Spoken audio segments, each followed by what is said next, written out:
ડાયાબિટીસના દર્દીઓની સંખ્યા સમગ્ર ભારતમાં ગુજરાતમાં સૌથી વધારે છે. આજે ડાયાબિટીસની બીમારી આજે ઘરે ઘરે જોવા મળે છે. આ ઘણી ગંભીર બાબત છે. ત્યારે ગુજરાત સરકાર દ્વારા ડાયાબિટીસ મુક્ત ગુજરાતના કાર્યક્રમ અંતર્ગત સતત 15 દિવસ સુધીની યોગ શિબિરનું આયોજન કરાયું છે. જેમાં યોગ એક્સપર્ટ દ્વારા ડાયાબિટીસના દર્દીઓને સિલેબસ મુજબ વિવિધ આસનો કરવામાં આવશે.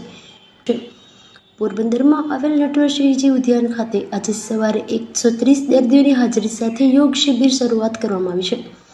આ શિબિરમાં પોરબંદર જિલ્લાના આરોગ્ય વિભાગ દ્વારા શિબિરના સાધકોનું ડાયાબિટીસનું પરીક્ષણ કરવામાં આવ્યું હતું તથા તેમના રિપોર્ટ તૈયાર કરવામાં આવ્યા હતા. જિલ્લા કોર્ડિનેટર કેતન કોટેએ જણાવ્યું હતું કે આગામી 15 દિવસ સુધી ગુજરાત યોગ બોર્ડ દ્વારા આપવામાં આવેલ સિલેબસ મુજબ પોરબંદરના 130 રજીસ્ટ્રેશન થયેલા છે.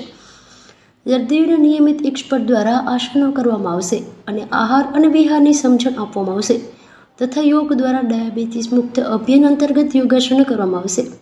જેમાં દર્દીઓને કેવી રીતે યોગ કરવા તેમાં એક્સપર્ટોએ જણાવ્યું કે ઊભા રહીને તિર્યક તાળાસન, ત્રિકોણાસન, મંડુકાસન બેસીને કરવામાં આવતા યોગમાં મંડુકાસન, મર્કટાસન, શંશાકાસન, વક્રાસન, ગૌમુખાસન, ઉષ્ટ્રાસન, અર્ધમત્રેસન તેમજ પીઠના બળ પર સૂઈને કરવામાં આવતા આસનો કરવા જોઈએ. તો ઉત્તાનપાદાસન, સેતુબંધ, પવન મુક્તાસન, નૌકાસન વગેરે યોગો છે. દર્દીઓના સિલેબસ મુજબ આ શિબિર અંતર્ગત કરવામાં આવશે. પોરબંદર અંતર્ગત જે છે આજે પોરબંદરની અંદર 15 દિવસ માટેનું યોગ શિબિરનું પ્રારંભ કરવામાં આવેલ છે. જેમાં 130 જેટલા મધુમેહના દર્દીઓએ ભાગ લીધેલ છે.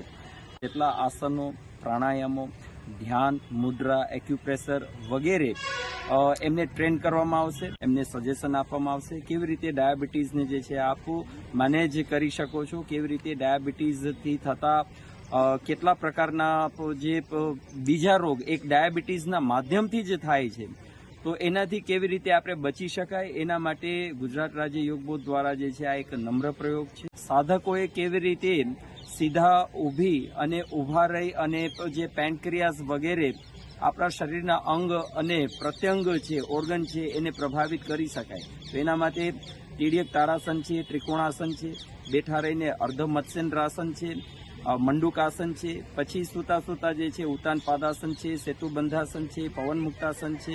આ પ્રમાણેના જુદા જુદા આસનો અને જુદી જુદી સ્થિતિઓમાં કેવી રીતે આપણે યોગાસનના માધ્યમથી, પ્રાણાયામના માધ્યમથી, ધ્યાનના માધ્યમથી જુદી જે યોગ પદ્ધતિઓ છે એનો સંપૂર્ણ રીતે લાભ લઈ અને ડાયાબિટીસને કેવી રીતે મેનેજ કરવું